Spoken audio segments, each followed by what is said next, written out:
কথা কয়ে তোর বিদায় করে দেবো কোনটা? ওদেরকে বিদায় করো। ওরাই বাড়িতে থাকবে, তোর ভালো লাগলে থাক না চলে যা। ওরা এই বাড়িতে থাকতে পারবে না। ওরাই বাড়িতে থাকবে না। তোর তোর তো এখন এখন পর্যন্ত কোনো বাচ্চা কাচ্চা নেই আমি। তোর যে কোনো মুহূর্তে লাত্তি দিয়ে ফালাই দেবো, তাদেরকে জীবনে বিয়ে শাদিও করবো না। ওদেরকে তুমি এই বাসার মধ্যে রাখতে পারবে না, বুঝতে পারছো? যদি আমার সাথে সংসার করতে চাও। আমি একটা জিনিস স্পষ্ট দেখতেছি আমার চোখে, এটা কি জানোস? মানে তোর কপালে আছে না বিশাল বড় একটা শনি ঘুরতেছে। এই ভাই রাজা, ভাইয়া এই সারো মারে, আমার সংসার থেকে ওদেরকে আমি রাখতে দিই। আমি তোমার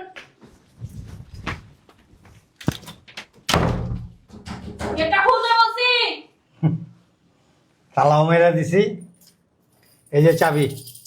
গেটটা খুলো, কিন্তু ভালোই করে বলে দিলাম। যতক্ষণ পর্যন্ত আমি না খুলুম ততক্ষণ পর্যন্ত বাইরের আলো বাতাস তোমার জন্য বন্ধ। আর যতক্ষণ পর্যন্ত তুমি আমার ভাই বোনদেরকে নিজের ভাই বোন হিসেবে অ্যাকসেপ্ট না করবা, ততক্ষণ পর্যন্ত, ততদিন পর্যন্ত তুমি এই রুমের ভিতরে আটকা থাকবা। সো একদম keep and quiet and silent. ওই ছোট না ফকিনি বাচ্চাদেরকে না আমি কখনো আমার ভাই বোন হিসেবে মানবো না। ভাইয়া এটা তুমি কি করলা? চুপচাপ থাকবি, আর একটা কথার আওয়াজ যেমন না পাই। যদি আওয়াজ পাই না, এই রাইতেই তোর হোকার মধ্যে লাত্তিরা বাড়িতে বাইর করুম। কালকে সকালবেলা আর একটা বিয়া করে বাড়িতে লই আম। আমাদের জন্য ভাবিকে তুমি আটকায় রাখলা?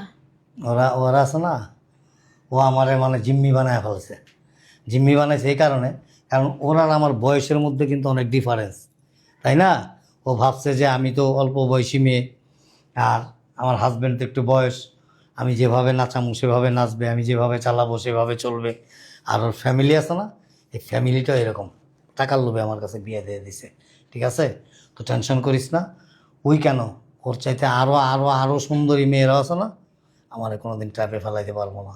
কারণ কি জানোস, বউ হাজারও পাবো, ভাই বোন কিন্তু হাজার পাবো না। আমরা একসাথে খাওয়া দাওয়া করি, তারপর সুন্দর করে বৈশাখ রেস্ট নিয়ে আলোচনা করবো। আস চলো।